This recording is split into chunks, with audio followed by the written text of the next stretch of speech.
audio and image recording. I'm super sleepy, but this is Marty Miller. I'm saying hi from Lucerne, Switzerland, and Tom Quayle and I are on tour. Hi guys. And we decided to check in with you guys, give you guys a little Q&A opportunity, and you submitted a bunch of questions and we'll be answering them today. So why don't we start off? I wrote down a couple of these and I'm just going to throw them at us, throw them at you. This is Nicolas Silva asking, how many hours was/is your most strict practice regime? I've never had a strict practice regime. Yeah, me neither. Ever. No, never. I used to play for hours and hours and hours, but I've never done the thing where you sit down and write a list of stuff and practice one thing for 15 minutes, another thing for 20 minutes or whatever. Never. Do you think it's beneficial or even hurtful? Because I think, like, if I check out chord inversions on Stella by Starlight, and then the clock starts ticking, oh, I got one more minute to figure this out. I mean, first of all, that last minute is going to be ruined. Second of all, it takes me out of my flow, where I'm thinking I was really onto something here, and then I had to stop to work on my legato skills. Yeah, there's a lot of people who go for that whole, we'll do technique for 10 minutes and then we'll do fretboard visualization for 15 minutes, but I've never been like that. I find basically what you're saying is if you get into something, you just explore it until you get bored of it. And it's good practice. So like the thing we were doing yesterday, we did a clinic yesterday and we were playing through some inversions of some chords using a Bach kind of sequence. You just get into it and you're practicing technique by default anyway. And you're practicing fretboard visualization, you're speeding up your brain process. So as long as it's practice and it's not just playing, you're always doing good work. Usually, especially if you, there are ways of practicing which are better than others, but I don't think you need to worry about practicing everything every day. I think guitar players get too hung up on specific practice regimes. Yeah, like the 10-hour Steve Vai workout, 30-hour workout. Yeah. I mean, those amounts of time are ridiculous anyway, aren't they? I mean, for me, generally, I want to add to this. I fully agree, of course, but generally, I want to add that what comes naturally to you, what you want to practice naturally, usually sinks into your subconscious the most easily, because there seems to be less resistance in your brain to accept the information. So I just go with whatever I want to practice, whenever I want to practice. That drove my teachers back in the day nuts, because, you know, one week I was not feeling it, so I was not practicing, period. They would tell me to practice rhythm changes in 4 different keys. I would start in one key, and 10 minutes down the line I would find out that my time feel sucks. And then it was nothing but time feel for an entire week. And that's kind of how it should be. I mean, obviously you have teachers who will tell you to do certain things, but if you are super into what you are practicing, you will always be more efficient and better with your practice. Whereas, I mean, it's difficult because if you're doing a jazz degree, for instance, you've got to practice certain things because you have an assessment at the end. Yeah, that's different. That's practicing for a purpose. It's just like preparing for a gig. Exactly. I have a gig. Learning this, I don't know, Creedence Clearwater Revival song is not going to make me a better player, but it just has to be done because it's your job. Yeah, exactly. Yeah. Cool. Dong Kwan Kim, hey Martin, can you share the story of your journey that made you that perfect right hand? Well, I would argue that it's not a perfect right hand. It can do some things pretty well and can't do other things, but the story being that I don't know if you experienced this. I started out being a bit of a drum picker, where you were just blasting away in the right hand as fast as you could and just randomly matching the left hand to go along with it. I was one of those guys, and of course I was told that's terrible technique, and it is terrible technique. But one thing that it enabled me, and I guess that's the bright side of it, is it taught me how to move my hands quickly. And also it created a bit of a sense of fearlessness. And this happens especially with younger people. I don't see it happening with older people. Younger people are not afraid to be sloppy. They're not afraid to fall over. They don't care what other people think. And because of that, they just blast through like nothing, and they gain speed in the process because the brain just has to start keeping up and making those movements more efficient. Otherwise, you won't be able to play them as fast. I remember the feeling of trying to learn certain phrases I would get the books like this, the Passion and Warfare book or whatever, and I would learn, or the big ones were the Dream Theater albums, and I would learn those phrases, and it didn't matter to me whether I got them 100%. And so the fearlessness allowed me to develop the speed, But then later down the line, as I got older, there was a psychological element that came in that made me think, okay, now I'm realizing it's not so clean. And that made it even worse for me, because every time I thought about playing that phrase, I would focus on the fact that it was hard and that it wasn't clean. Yeah. And so I developed a psychological block with it. Yeah, and then things just get worse and worse and worse. It's like And even if I think about it now, yeah. it feels like it's going to be difficult. So I have this psychological block. Whereas when you're younger or when you first start out, you don't have that. Yeah, and it's a very good thing. That's why children learn so quickly, because they don't have those second thoughts. They don't prejudge how it's going to be. What do other people think about me right now? Yeah. How is this going to work out on stage? How am I going to feed my family with this sloppy picking technique? Oh my God, how am I gonna feed my family with sloppy picking technique? But anyway, so and then, because actually I heard all those Petrucci recordings and all that stuff, you know, that especially in Images and Words, he has that super picky neck pickup tone. Yeah. And the kind of fun thing is when I play some of those lines nowadays, like there is a lick at the fade out during Take the Time where he plays sextuplets, and it's not actually that fast, but he kind It's of... about what you just said, actually. Yeah, because he sounds faster because he's actually not having the same amount of pick strokes as he has notes in the left hand, so he's tripping over himself a little bit there. I mean, back in the days, those were analog recordings. There was just not so much to be done to it. But when I play that phrase nowadays, it sounds much slower because I'm actually playing the right amounts of notes in the right and left hand, and it sounds and that. The only possible way I thought how that could be done is if you just wank away like crazy in the right hand and match the left hand to it, until I heard what's it called, Intense Rock 2 by Paul Gilbert. I downloaded a small clip back in the day on Kazaa. You remember that? Dude. From Yeah.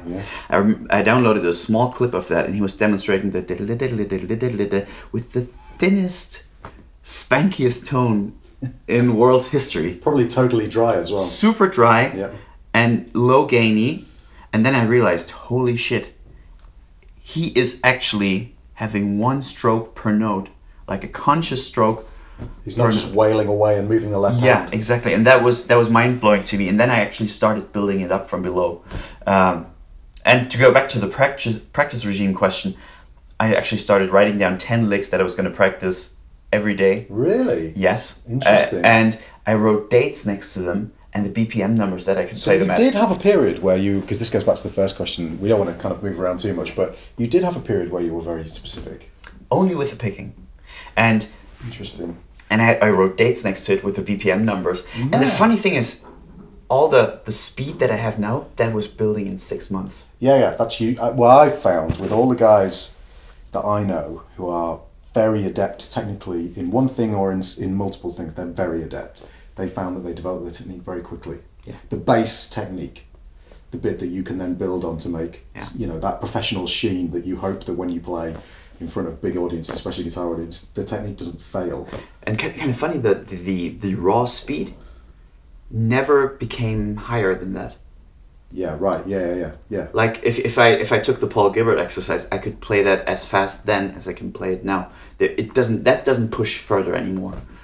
Of course, I can do more complex coordinations. I can play more complex lines and apply it to different stuff. But the sheer ability to move my hand up and down quickly, it stayed the same. Well, my sheer ability to move my hands fast has got lower, but my ability to control the technique in a way that I want to play, I see a line I want to play it, has got much, much better. Yeah. So actually the raw speed that people get so obsessed with is really, that does develop very quickly for a lot of people, but then their ability to control it is the bit that takes a long time.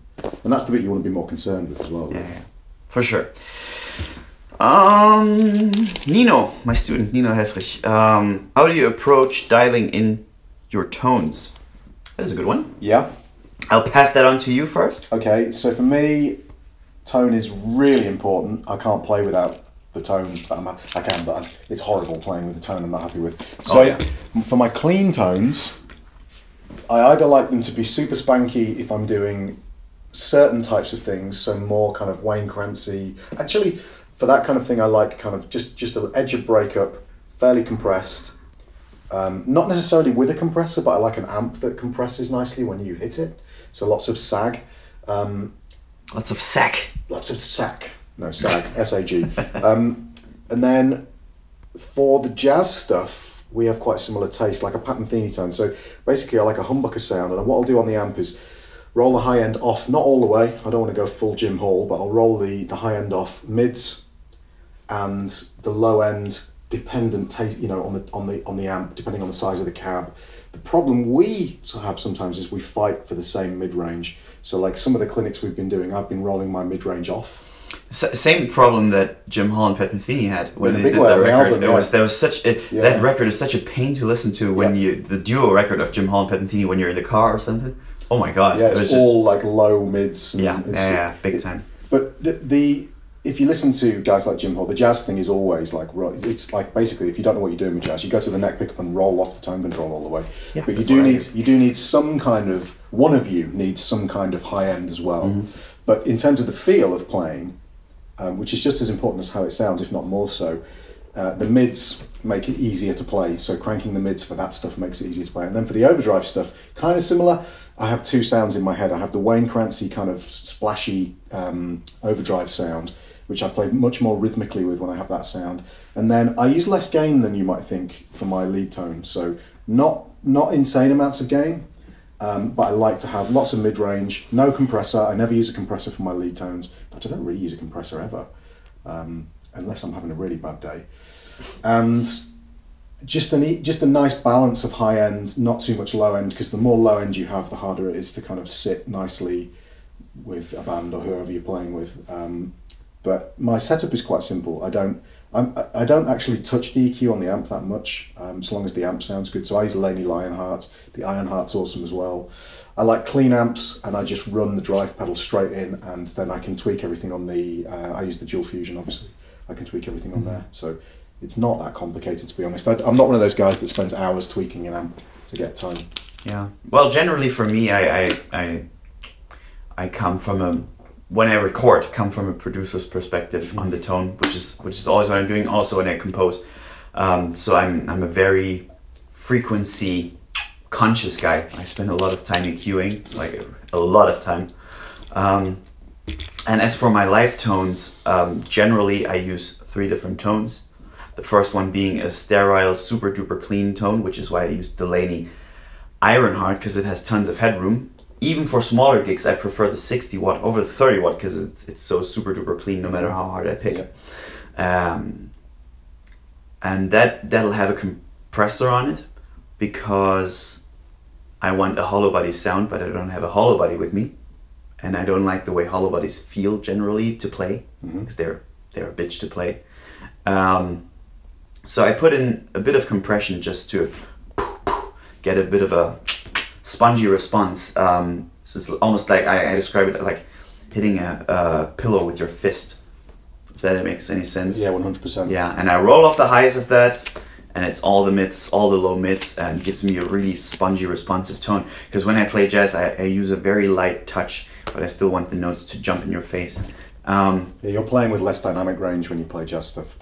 Yeah, exactly. Not like blues. Yeah, exactly.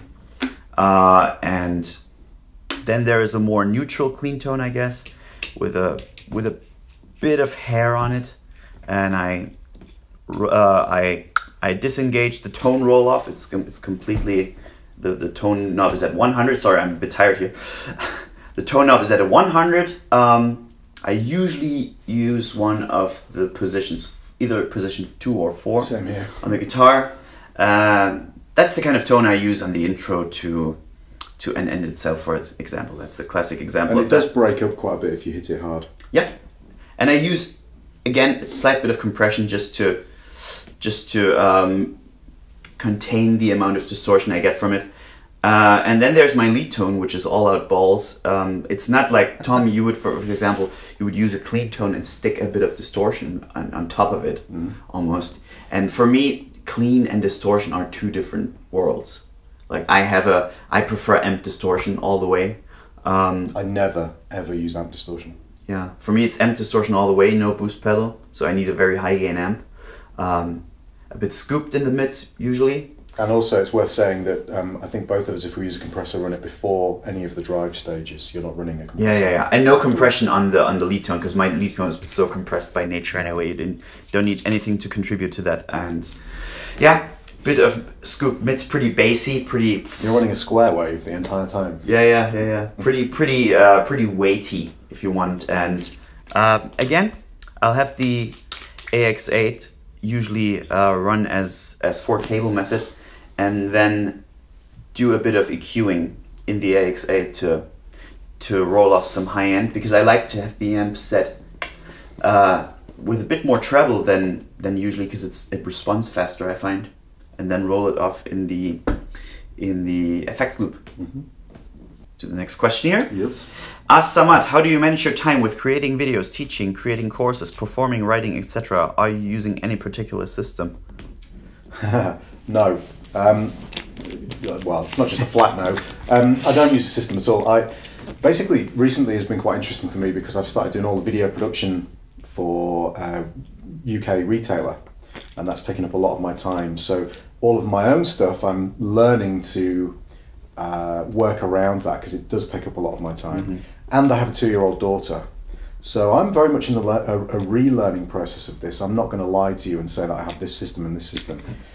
I'm not a guy, it's a little bit like the practice routine thing. I'm not a guy who's particularly au fait with like writing down my schedule for the week and then putting a certain amount of time on this and a certain amount of time on this. I kind of go with the flow a little bit, and that seems to work for me. Anytime I try to add too much discipline to my time or my practice or my life, I never stick to it, and I get frustrated with myself. So I allow myself a little bit more liberty with those things.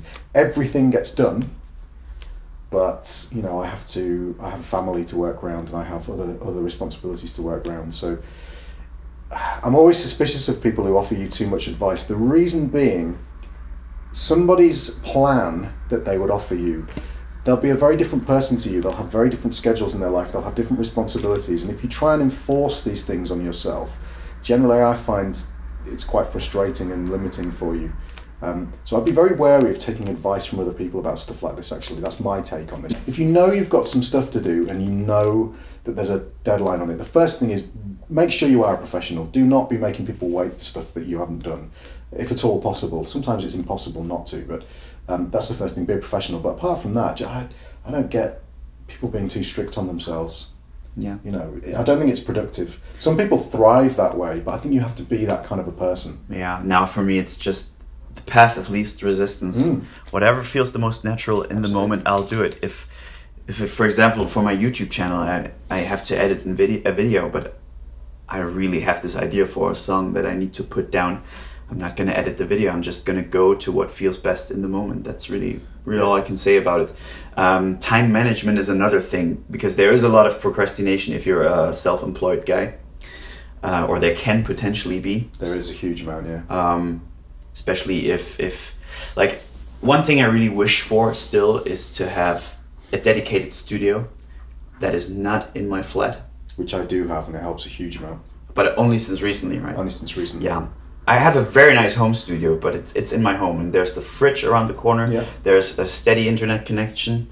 There's just so much distraction. I get way more done now. I can do. It's amazing actually, when you don't have the distractions and procrastination, how much you can do in one day, if you really put your mind to it. So now, for instance, I'll get to the studio about 8 AM and I'll work till 5:30, and I'm working all day, and that never used to happen. Yeah, but actually, now that I'm getting older, approaching midlife crisis, I actually become more serious about that as well. There's days when especially when we just had a live session and I have new materials at home, I'll just sit there for 12, 15 hours a day and just blast through that stuff, because that stuff takes so much time. I mean, every video, even when I work on it full time, takes me days to make, and but the motivation for that is so high that I just can't stop myself from it. Yeah, so that's very interesting. No particular system, I'm afraid. My advice is go with the flow if you can afford to, and otherwise be a professional.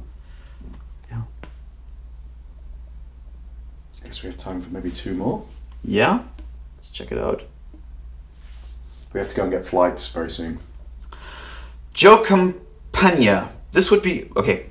First of all, I gotta apologize if your question is not in here. We only have limited amounts of time, obviously. We're gonna be doing this again anyway. We're gonna be spending a lot of time in the near future. Yeah. Because we're doing 40 concerts. We're just down 4 concerts. We're gonna be doing about 36 more, if not more, because there might be some other stuff on the horizon that we can't talk about yet. But Anyway, here's the next question by Joe Campagna. Can you talk about phrasing? What is your approach? Maybe I want to start with this one. Yes. Because I want to give a bit of a definition for the term phrasing, and I actually might have to use Wikipedia for this here. The term phrasing, I don't know if you find this, Tom, this is something that, a term that gets thrown around very easily in the guitar community. Work on your phrasing. Hey man, great phrasing. What's your approach to phrasing? Those types of things. Very unspecific, very airy-fairy. Yes. You know. It sounds good, that's for sure. But a lot of people, they refer to the creation of lines when they say phrasing, and even absolute greats like Scott Henderson would use phrasing to create one phrase, then come up with the next phrase, like improvisationally. And unfortunately, that is not the correct definition of phrasing. I'm going to read it to you right now. Musical phrasing refers to the way a musician shapes a sequence of notes in a passage of music to express an emotion or impression. A musician accomplishes this by interpreting the music from memory or sheet music, by altering the tone, tempo, dynamics, articulation, inflection, and other characteristics. So what phrasing really is, it's not what you play, it's not what notes you choose, it's not what rhythms you play, it's the execution of your musical idea. So whether you played legato, whether you played staccato, portato, whether you have a crescendo, a decrescendo, whether you ever so slightly speed up or ever so slightly slow down. But the notes themselves and the note values are set. They're not part of what phrasing is. Do you find that as well? Well, that's how I think about it. I come from the classical world, went to music college, and we had a lot of classical theory, and that is just how phrasing is taught. Yeah, absolutely agree with you. I guess the reason that this has come about is because you're talking from an improvisational perspective, and what people are doing is they're taking that idea, but they're adding in the note choice and the rhythmic choice, and that creates a phrase, which is different to phrasing. Yeah. Those are two different terms. So you create a phrase, which is like me saying a sentence, but within me saying the phrase, I can have nuances that make the phrase very monotone, or it could be I could get excited and speed up, or it could be, I could shout the last word for a particular emotional effect, and that's the phrasing as opposed to the phrase. Yes. And that's where guitar players, well, not just guitar players, but I presume guitar players. I've only seen this in the guitar world, actually. Yeah, me too. I mean, everybody, because all the other instruments, electric guitar doesn't have any classical background, and all the other instruments, like you go to jazz school, and all the saxophone guys, all the piano guys, they will all be coming from a classical background, pretty much. So having said that, if we take the definition of, let's say, rather than phrasing, how can people improve their ability to create a good phrase? Yes, that's a big question. That's so fundamental. It's completely fundamental. It goes down to the very core. How do you visualize the fretboard? How good is your ear? What music do you listen to? This is the thing. The problem with this is that people, they think, okay, they isolate this idea of phrasing for some reason from other musical elements. So they think that you can have, let's work on my fretboard knowledge, let's work on my time, but then I'll work on my phrasing. But they're elements of the same thing. So you can't work on phrasing as a separate thing. Yeah. It's a culmination of all of those things coming together. Exactly. It's a result. If you really want to work on this idea that people tend to think of, this cliched idea of creating good phrases, one good thing to do is to audiate or to imagine a line in your head and try and play it. The muscle memory that's in your hand, just listen to a chord and try and hear a phrase, because what you're trying to do is you're trying to increase your musical vocabulary. And if you only rely on the things that you can already play that are very, very comfortable for you muscle memory wise, you're not really working on your ability to improvise interesting sounds and interesting, like, I don't want to use the word phrases now because I feel like the word phrasing you should call it line creation. Line creation, yeah, exactly. I mean, you've just given some tips for line creation. I'm going to give a tip for actual phrasing, or what the actual definition of phrasing is. So let's call it touch, let's call it finger tone in the guitar world. I would suggest, because phrasing is a result of the combination of different techniques usually, I would suggest make a list of all the techniques that you can think of, and I'm not talking sweep picking and tapping. I'm talking sliding up, sliding down, sliding in time, sliding out of time, grace notes, hammer-ons, pull-offs, bendings, pre-bendings, release bendings, pinch harmonics, artificial harmonics, whammy bar dips, whammy bar dives, whatever you want to call it, whammy bar vibrato, horizontal vibrato, all those types of things. Write them on a list and start thinking about them consciously. Take a very simple phrase and apply different ways of phrasing it by just going through the list. You know what? I'm going to try to play this with the whammy bar on the high E string. Next, I'm going to try to apply the vibrato on the B string with my fingers. And then I'm going to pick all the notes with a downstroke. And then I'm going to tie all the notes, only play pick the first note on each string, etc., etc. So you apply different combinations of techniques to the same phrase to create different phrasings. And these are the elements of detail that give your playing a more vocal, professional's not really the word, but like a sheen to your playing that makes you sound like you're actually you're improvising with the elements that make music interesting. And if you never do these things, you'll never hear them in your playing, you'll never think of them. And again, it's vocabulary. So it's not vocabulary in the sense of like a specific line that has, like for jazz, chromaticism, and it's the thing that makes your playing vocal and interesting to listen to. So unless you practice these things in isolation, you won't hear them in your phrases, so you won't play them. Yeah. So you have to practice them in isolation, and that's another thing that guitar players tend to struggle with. They think we've talked about this loads, and we don't really have time to get into it, but people think you get better at improvisation by just improvising. You don't. You get better at improvising by isolating individual elements and not improvising at all. Very mechanically. Sticking to the rules. Yeah, absolutely. Sticking to the rules. Yep. I was going to add something, but now I have a brain fart. I think we have about 4 minutes left anyway. Nope. Some other ideas would be to just analyze your favorite players, transcribe it down to the T, where you notate or copy every inflection they use. And also, this is something I found very typical with jazz college students. They tend to work too much on their line creation and not enough on the execution. So, for example, a lot of them would have never thought too much about vibrato. But the truth is, when you fix your vibrato, let's say you put vibrato in every 10th note, and you fix your vibrato, your playing gets 10% better. Yeah. There's, I won't name statistically names, I won't name names, but one of my favourite guitar players in the entire world, one of the most sophisticated guitar players in the entire world, who blows my mind in every way except his vibrato is horrific. Yeah, so but it's interesting. I would make an assumption that pretty much all the guitar players you listen to not only create great lines, but they also have great phrasing. So it's a mixture of both. You got to work on both these elements. 100%, yeah, absolutely. Sweet! I guess our shuttle leaves in like 5 minutes, guys, so we don't have a lot of time. So. Let's see if we can if there's one more quickie here. Really quick. Nope. Battery's died. That's it. Alright guys, this camera just died on us right here, and we gotta catch a shuttle bus that takes us back home for the time being anyway, before we head to Holland. So I want to thank you guys for leaving us all these questions. Thank you, Tom, for joining in on my YouTube channel. We'll do some more. We'll definitely do some more because we got a lot of time off in the next couple of weeks.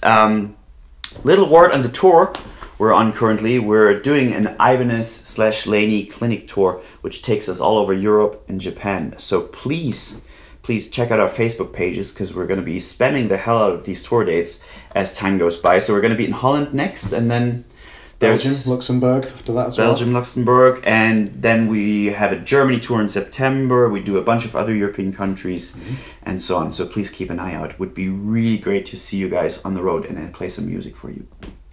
See you later, guys. See you later.